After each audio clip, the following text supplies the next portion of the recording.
Assalamualaikum warahmatullahi wabarakatuh. Bagaimana kabar teman-teman sekalian, teman-teman mahasiswa dimanapun kalian berada.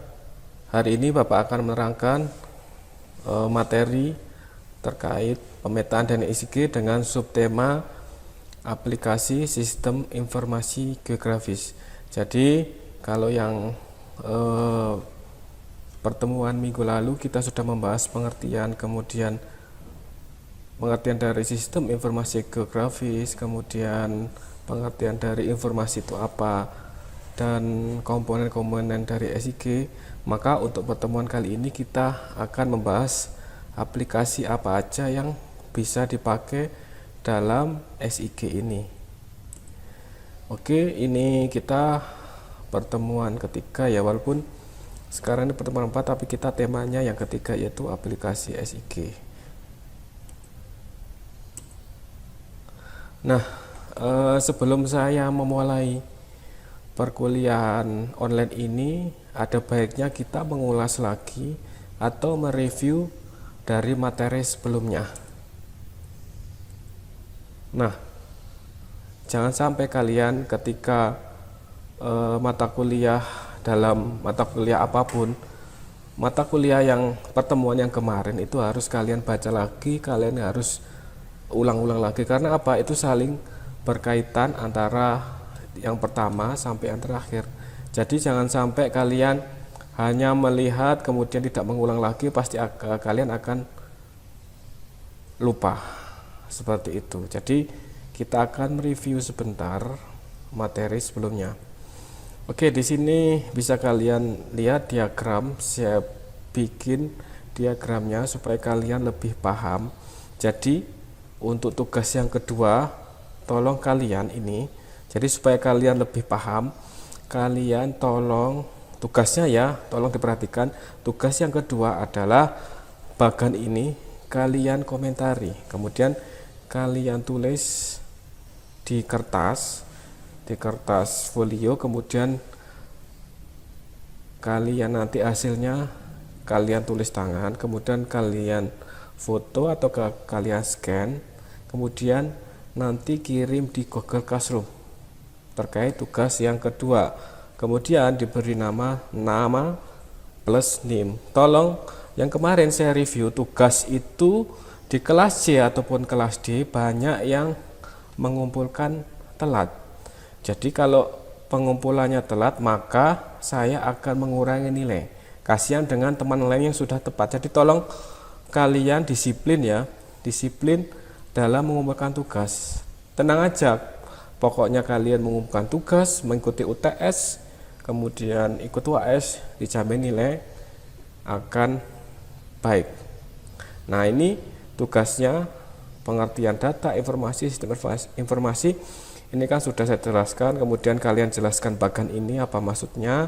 Ada user, kemudian ada input, ada output, ada proses, kemudian how does it work, bagaimanakah sistem informasi itu bekerja. Nah, ini ada diagram kalian jelaskan, kemudian ini ada komponen dari SIG itu sendiri. Oke, kemudian saya lanjutkan. Nah, ini yang juga, jadi ada dua bagian ya. Ini kemarin juga sudah sempat saya singgung. Nanti kalian jelaskan di kertas, ditulis tangan. Apa maksudnya diagram itu? Silahkan kalian pakai kata-kata sendiri juga boleh. Oke, gitu ya. Kemudian nanti dilihat waktu pengumpulannya.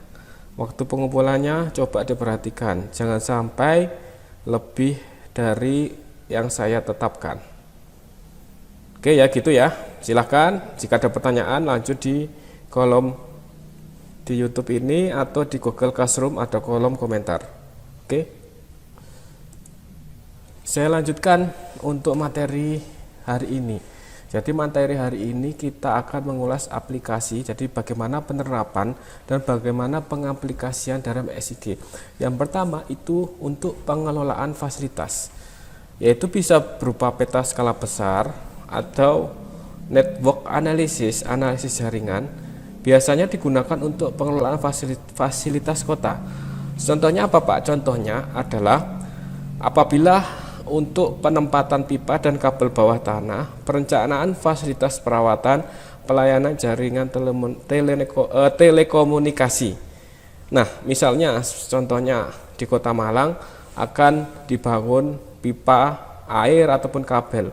Maka dengan menggunakan fasilitas atau aplikasi dari SIG ini, maka bisa digambarkan mana-mana daerah yang akan dibangun atau ditempatkan pipa air tersebut.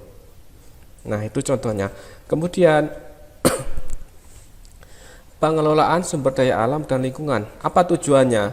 Tujuan ini pada umumnya digunakan untuk citra satelit, citra Landsat yang digabungkan dengan foto arah dengan teknik overlay. Jadi kalau kita yang di awal itu sudah saya jelaskan bagaimana sistem dan proses overlay. Sudah saya kasih contohnya overlay itu seperti apa. Nah, ini terkait pengelolaan sumber daya alam dan lingkungan. Contohnya adalah studi kelayakan untuk tanaman pertanian, pengelolaan hutan, dan analisis dampak lingkungan. Nah, ini sudah nanti ada ya kuliah analisis mengenai dampak lingkungan.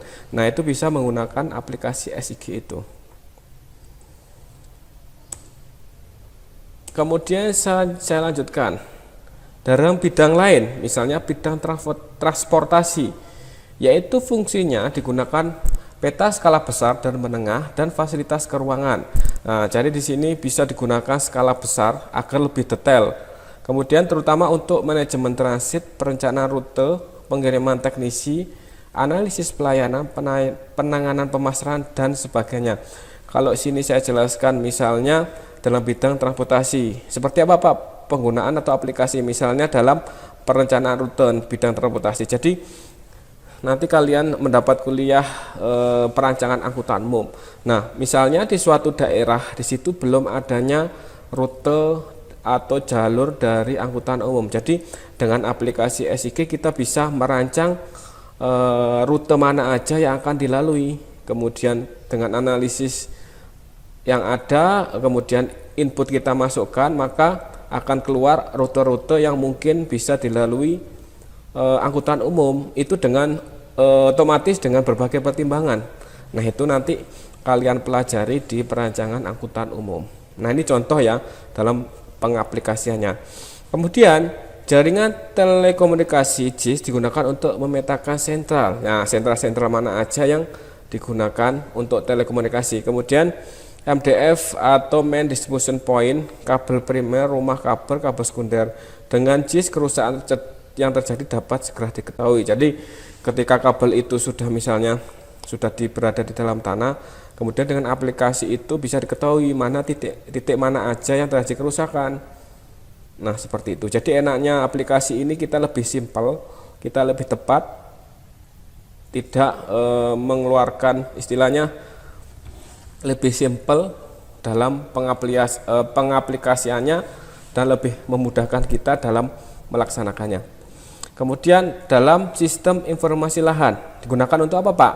Jadi untuk keperluan ini yang digunakan adalah peta kadastral skala besar atau peta persil tanah dan analisis keuangan untuk informasi kadastral pajak. Jadi dalam mengetahui informasi lahan kita memerlukan peta yang sangat detail.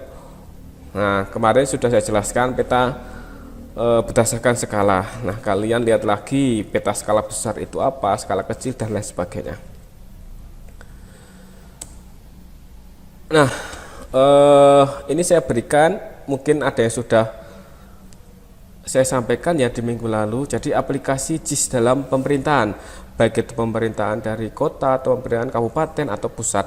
Nah, ini saya mengambil contoh aplikasi JIS dalam pemerintahan di kabupaten di kota Tangerang. Bisa kalian simak.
Nah, demikianlah jadi dari aplikasi JIS dalam pemerintahan Kota Tangerang. Kalau kalian perhatikan tadi ada beberapa aplikasi misalnya dari pengguna, terutama masyarakat Kota Tangerang, kita bisa mengetahui lokasi sekolah di mana aja, mungkin lokasi SPU, pemerintahan, kantor-kantor dinas lainnya, itu bisa dilihat dari peta aplikasi JIS itu. Nah, mungkin sekian dulu untuk materi hari ini pada pertemuan yang keempat terkait aplikasi JIS. Nah, bisa kalian nanti silakan kalian putar lagi, kemudian materi sudah ada di Google Classroom, bisa kalian baca lagi. Saya harapkan walaupun materinya singkat, tapi saya mencoba agar kalian lebih memahami bagaimana penggunaan atau aplikasi dalam sistem informasi geografi. Jangan lupa tugas dikerjakan. Oke, terima kasih. Sekian dari saya, semoga menjadi ilmu yang bermanfaat. Tetap jaga kesehatan, tetap semangat untuk belajar, dan semoga kalian semua bisa melaksanakan atau lulus dengan tepat waktu. Sekian, wassalamualaikum warahmatullahi wabarakatuh.